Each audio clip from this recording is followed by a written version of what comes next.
Tarot can be used to gain a deeper understanding of your zodiac sign. Each sign is related to certain cards in both the major and the minor arcana, with the major arcana cards being representative of overarching character traits or big picture concepts, and the minor arcana being representative of specific details and personalized experiences. In this video, we'll be taking a look at the cards associated with the sign Capricorn. Make sure to stay tuned and watch for all of the other signs as well, so that in your next tarot reading, when you want to learn who you're going to marry or which one of your friends is talking about you behind your back, you'll know all of the astrological connections for each card. Capricorn is most commonly said to be represented by the devil in tarot's major arcana. The devil can sometimes scare people who are not familiar with tarot symbology, but this isn't a bad omen for Capricorn, so let me explain that first before we get into anything else. The figure on the card is actually not the devil, but Baphomet, a morally neutral symbol of duality and balance. On the one hand, he does represent evil, but he also represents good. He represents male and female, light and dark, wild and civilized, and more importantly, he represents the distinctions we make between two sides of every duality, where we draw the line between what is in and what is outside the bounds. Much like Capricorn is associated with the structures, forms, and boundaries which define the shape of our reality. Baphomet is a half-goat creature similar to Capricorn's zodiacal mascot, the sea goat. I recently did a deep dive into the mythological background and meaning related to the sea goat as a representative of Capricorn energy. You can find the link for that video in the description. The two figures in the devil card are in chains, but you'll notice that the chains are actually loose and they could escape if they wanted to. At the same time, these figures have horns and tails depicting their primal desires. This is a really helpful visual depiction that represents the commitment to balanced restraint within Capricorn. This sign is sometimes accused of being cold or rigid or emotionless, but as with the figures in this card, Capricorn experiences passion and strong feelings just as much as anyone else. They choose to exercise self-control and contain that energy and channel it into productive activity, just like the people in the card choose to remain in their chains and limit some of their more wild impulses. Like the energy represented in the devil card, Capricorn has command over themselves. You possess an intense focus. You are well aware of the temptations that seek to distract you from your mission, but you work hard to cultivate resistance and resolve against anything that would sway you from your path. It is through this mastery of yourself that you find true freedom. Capricorn is also associated with the world. This card is said to represent the celestial energy of Saturn, Capricorn's ruling planet. The world card represents fulfillment, achievement, and the ending of cycles. Long-term dedication will eventually result in the achievement of your goals. A sense of deep fulfillment awaits you if you stay the course and work patiently. Do not rush or scatter your attentions with too many distractions. Appropriate structures, boundaries, and limits can help support you along your quest. Know that all you seek will come to fruition in time. Your efforts are worthwhile and will be duly rewarded. Now we'll move on to the minor arcana, which is arguably way more fascinating.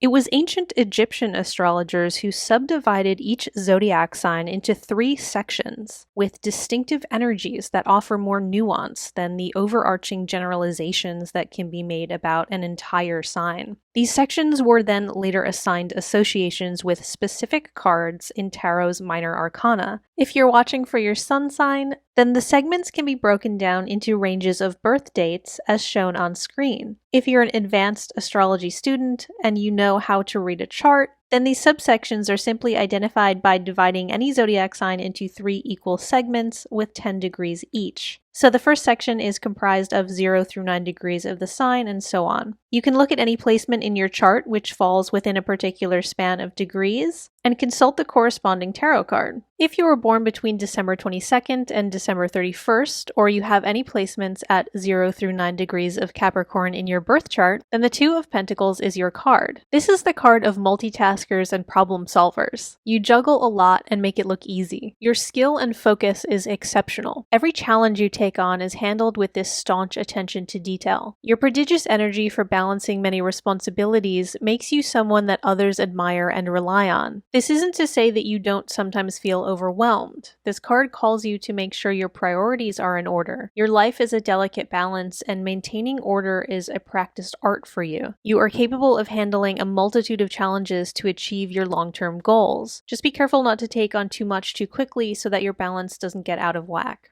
If you were born between January 1st and January 10th, or you have any placements at 10 through 19 degrees of Capricorn in your birth chart, then the Three of Pentacles is your card. This card represents sharing your expertise and collaborating with supportive people. You have considerable talents and skills, honed by dedication and effort. You put a lot of time into perfecting your craft. Your projects are promising and success will come in time, especially with the involvement of others who can support your progress. This card is reminiscent of historic stonemason guilds in which people with special knowledge of architectural techniques formed societies to protect trade secrets and pass their skills down only to people within the initiated ranks. If there's something you're interested in pursuing, you may find great luck being a member of exclusive clubs related to that subject or in apprenticeship or mentorship programs.